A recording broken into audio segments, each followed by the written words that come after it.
বাজারে বসেই দেখা, বয়স খুব একটা বেশি ছিল না, একেবারে তাজা যুবক। বাজারে বসে দেখা, হুজুর দোয়া করবেন, মনের ভিতরে বড় আশা। আল্লাহ দুইটা সন্তান দিছে, বড় মেয়েটা তো আপনাদের এখানে দিছি, ছোট্ট ছেলেটা ছোট্ট বয়স মাত্র কম, ওরেও আপনাদের মাদ্রাসায় দিয়ে আমি একটা আলেম বানাইতে চাই, আলেমের বাবা হব। নিজে তো হইতে পারি নাই, মনের ভিতরে বড় আশা।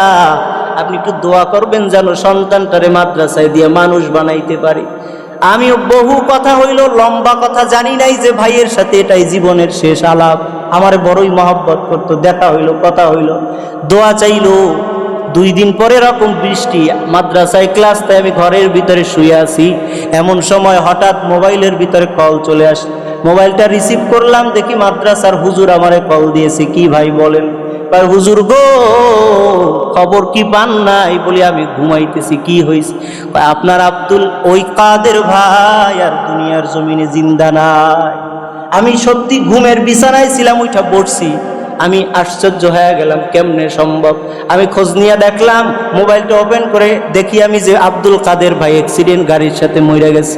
জানাজায় গেলাম, জানাজার কয়েকদিন পরে আবার ওনার বাড়িতে খোঁজ নেওয়ার জন্য গেলাম, যেহেতু সন্তান আমাদের মাদ্রাসার স্টুডেন্ট। খোঁজ নেওয়ার জন্য গিয়েছি, ওনার মা বৃদ্ধা মানুষ, প্রবাসে থাকে, দেশে আসছিল। আমি গিয়ে ওনার মায়ের কাছে জিজ্ঞেস করলাম, আপনাদের কি হালাত, ওর বাচ্চা দুইটার কি হালাত বলেন? ওর মা সাথে সাথে কান্না করে দিছে, চোখের পানি ছেড়ে দিয়েছে। হুজুর গো, মনের ভিতরে বড় কষ্ট, কাকে বলবো এই বেদনা। আল্লাহ যদি আমারেও নিয়ে যাইতো, ওরেও যদি আল্লাহ বাঁচায়া দিত, আমার কোনো আফসোস ছিল না। হুজুর গো, ওই দিন দুপুরের দিকে আমরা সবাই তো নিজেদের কাজ নিয়ে ব্যস্ত আছি, হঠাৎ কইরা তাকায় দেখি ওই আব্দুল কাদেরের ছোট্ট যে ছেলেটা, যেটা এখন কিছুই বুঝে না, ওরে পাই না। আমরা খোঁজ করি, চতুর্দিকে পুকুরে খোঁজ নিতেছি, কোথাও ছেলে পাওয়া যাইতেছে না। একজন কয় একটু কবরস্থানে গিয়া দেখেন, ওইখানে যাইতে পারে।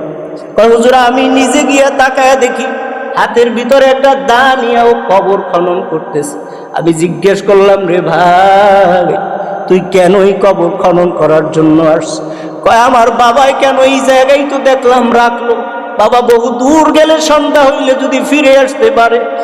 আর আজ দীর্ঘদিন বাবাই কি রাগ করে বসলো আমাদের জন্য, মজাও আনে না, ঘরের ভিতরেও কেন বাবাই আসে না।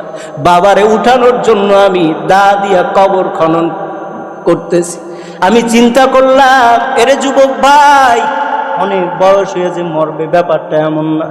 যদি অনেকদিন হায়াত পাইতো, আব্দুল কাদের ভাই তো দুনিয়া থেকে চলে যাইতো না, সন্তানটাও কাঁদতো না। উনিও তো চায় নাই সন্তান ছোট রাইকা মইরা যাবে। তুমি আমিও তো চাই না, দুনিয়ায় অনেকদিন বাঁচার নিয়তে বসে আছি।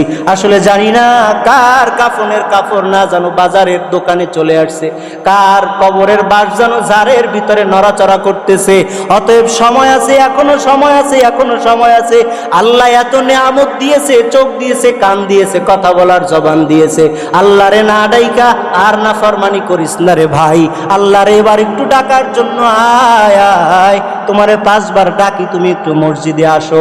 ওরে দুনিয়ার বহু নেতা নেত্রীর পিছনে ঘুরলে তোমার জীবনের কোনো পরিবর্তন হবে কোথাও লেখা নাই, কোনোদিন কারো হয়ও নাই। ওই নেতা নেত্রীর পিছনে ঘুইরা বরঞ্চ তোমার মূল্যবান জীবনটাকে তুমি নষ্ট করতেছো। ওখানে কিছুই পাইবা না, হয়তো 2-4 আনা যা পাইবা তা দিয়া তোমার জীবন পরিবর্তন হবে না। জীবনকে যদি পরিবর্তন করতে চাও, আজকে থেকে মসজিদের ইমামের পিছনে দাঁড়া যাও। নেতার পিছনে দাঁড়াইলে, ইমামের পিছনে দাঁড়াইলে পার্থক্য এতটুকু হবে, নেতার পিছনে দাঁড়াইলে নৈতিক অবক্ষয় আরো বাড়বে, আর ইমামের পিছনে দাঁড়াইলে চরিত্রের হেফাজত হবে।